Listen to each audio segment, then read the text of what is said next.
A lot of people are afraid or embarrassed to have people over at their homes because it just doesn't look the way they want it to. They might think that they can't ever sell their house. They may not be thinking about it now, but thinking, could I sell it in 5 years if it's not fixed up? And maybe putting out the remodel, really needing to start it, but not really knowing what to do.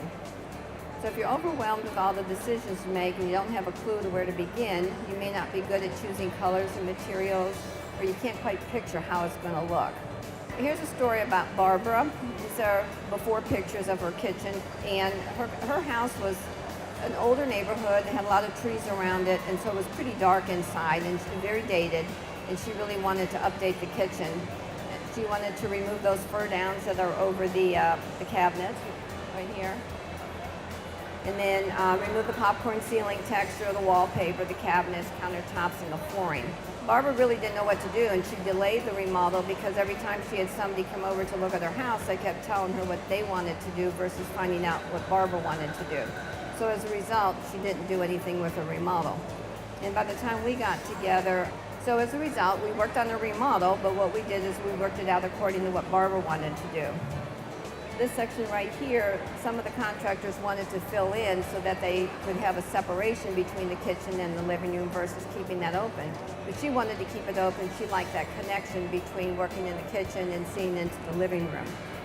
So what we did is we put in white painted cabinets with a glaze, and there's very light colored flooring, light walls. She wanted everything very open and light, and the only type of contrast that you really see is in the backsplash. So you can see from this list the things that were done with Barbara. We have the upgraded OG edging on the granite, the chocolate glass subway tile, the oil rub bronze fixtures, stainless steel appliances, but a very light, open, airy kitchen. What people look for when they're hiring a professional is really finding somebody who has good reviews and recommendations. That's highest on their list, and you can see that on a lot of websites as far as reviews.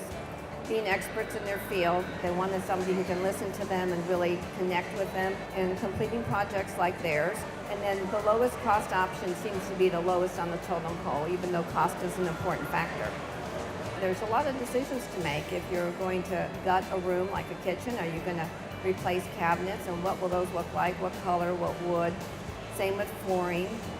What kind of appliances do you want? So there's just a lot of decisions to make.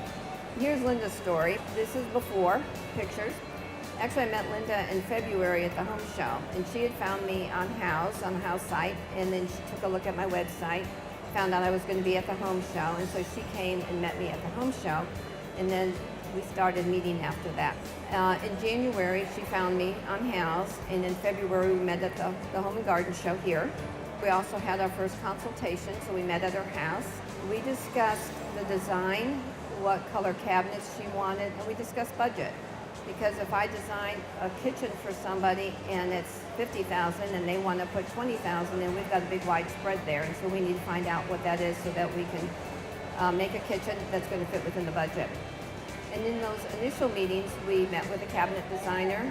We reviewed the cabinet layout, the cabinet choices, the door styles, and then we met with all the specialty trades. So these pictures here are designs that are for Linda's kitchen. We met at cabinet stores. We brought in granite and flooring and talked about sinks and faucets and lighting all at her house. So it took us from February until July when we had the final meeting, finalized all the items, signed a contract, and we started the construction process. We're now waiting for cabinets to come in, and her kitchen will start pretty soon. So you can see there's a little bit of a length of time when you're trying to figure out all the products, and you need to wait until cabinets are going to be made.